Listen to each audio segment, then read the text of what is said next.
میرے خاندان کی خواتین اسپیکر صاحب شرعی پردہ کرتی ہیں. 10 دفعہ میرے گھر کے اوپر جب ریڈ کیا گیا, دروازے توڑے گئے, لاتے مار کے پولیس آئی, تو وہاں کے سارے وہ باپردہ خواتین گھر چھوڑ کے چلی گئیں. تو آپ کہتے ہیں کہ آپ کو سیاست کا حق ہے. مانتے ہیں ہم بے-نظیر بھٹو صاحبہ کی ہم عزت کرتے ہیں کیونکہ پہلے وزیر اعظم تھی خاتون, لیکن ایک دوسری بھی تو ہے نا جو ٹک ٹاک اور وزیر اعلیٰ جو کہتی ہے کہ خواتین میری ریڈ لائن ہے. ریڈ لائن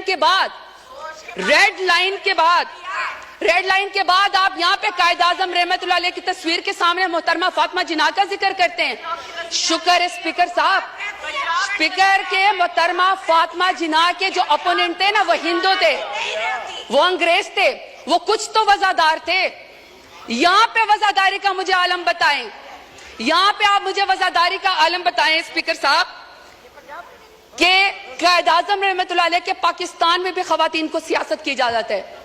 یہ امریت کا ذکر کرتے نا, کل کو کہہ رہے تھے کہ جی کسی کو نکال کے آپ قبر سے پھانسی پہ لٹکا دو, تو مشرف دور میں سب سے زیادہ خواتین کو یہاں پہ ریزرو سیٹ دے گئی. بدترین امریت کے اندر بھی خواتین کو سیاست کی اجازت تھی.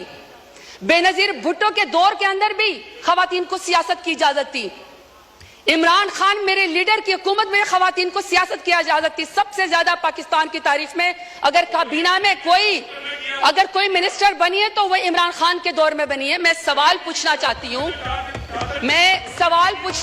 ہوں اسپیکر صاحب ان کو چپ کرائیں. Order in the house.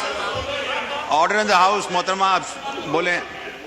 Speaker صاحب میں صرف سوال پر یہ کرنا چاہتی ہوں کہ جب نواز شریف کا دور آئے گا, جب شہباز شریف کا دور آ گیا, تو کیا خواتین کے اوپر سیاست کے دروازے بند ہوں گے؟ ہمیشہ ان کی کریکٹر اساسینیشن ہوگی, ہمیشہ ان کو جیلوں کے اندر ڈالا جائے گا. میں سوال پوچھنا چاہتی ہوں اسپیکر صاحب, میں سوال پوچھنا چاہتی ہوں کہ ریحانہ ڈار صاحبہ جو سیالکوٹ میں, جس کا تو 9 مئی سے بھی کوئی تعلق نہیں تھا, بیٹے کی سیٹ پہ الیکشن لڑنا چاہ رہی تھی, والدہ کی عمر کے ایک خاتون ہے, آپ نے یہاں پہ ایک بندے کو جتوانے کے لیے پولیس کے ذریعے اس کے گریبان میں ہاتھ ڈالا. آسمان بھی کانپا ہوگا. میں آپ سے پوچھنا چاہتی ہوں کہ آپ کو کون سی سیاسی برتری حاصل ہوگی ریحانہ ڈار کو آپ کو گھسیٹتے ہوئے اور اس کے گریبان میں ہاتھ ڈالتے ہوئے.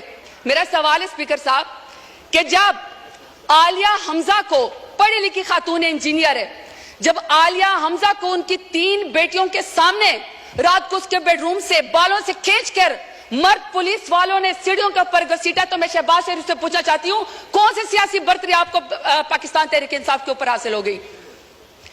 اب میں ڈاکٹر یاسمین راشد کا ذکر کرنا چاہتی ہوں. اسپیکر صاحب ڈاکٹر یاسمین راشد ہیں, ایکس منسٹر ہیں ہیلتھ کی, اور وہ اس قوم کی خدمت کر چکی ہے, کینسر کی سروائیور ہیں, ایک لیڈر خاتون ہے. آج وہ خاتون ایک ضمانت اس کو نہیں ملتی جو کہ بنیادی حقوق کے خلاف ورزی ہے. آپ یہ چاہتے ہیں کہ کوئی پڑھی لکھی خاتون یہاں پہ سیاست کے اندر نہ آئے, اس کے اوپر دروازہ بند کر دیا جائے. تو میں پوچھنا چاہتی ہوں فارم 47 والے وزیر اعظم سے کون سی سیاسی برتری آپ کو حاصل ہو گئی؟ اسپیکر صاحب, order in the house please سنیں. آنریبل ممبر بول رہی ہیں, سنیں. جی آپ جاری رکھیں پلیز. اسپیکر صاحب میں یہاں پہ بشرا بی بی کا ذکر کرنا چاہتی ہوں. خاتون اول رہ چکی ہیں, حیادار عورت ہے, باپردہ عورت ہے. لاکھ اختلاف ہوگا ان کا, لاکھ اختلاف ہوگا اسپیکر صاحب ان کا, شہباز شریف کا, نواز شریف کا, لاکھ اختلاف ہم سے ہوگا. عمران خان سے نفرت بھی ہوگی کیونکہ عمران خان جیسے بہادر لیڈر تو یہ ہے نہیں, تو چلو آپ کو سیاست میں نفرت ہوگی. اسپیکر صاحب میرا سوال ہے کہ دشمنی میں آپ اتنے گر گئے کہ آپ نے نکاح جیسے سنت نبوی آپ نے اس کے اندر بھی ہاتھ ڈال دیا. کوئی باپردہ خاتون بھی آپ کے شر سے محفوظ نہیں رہی.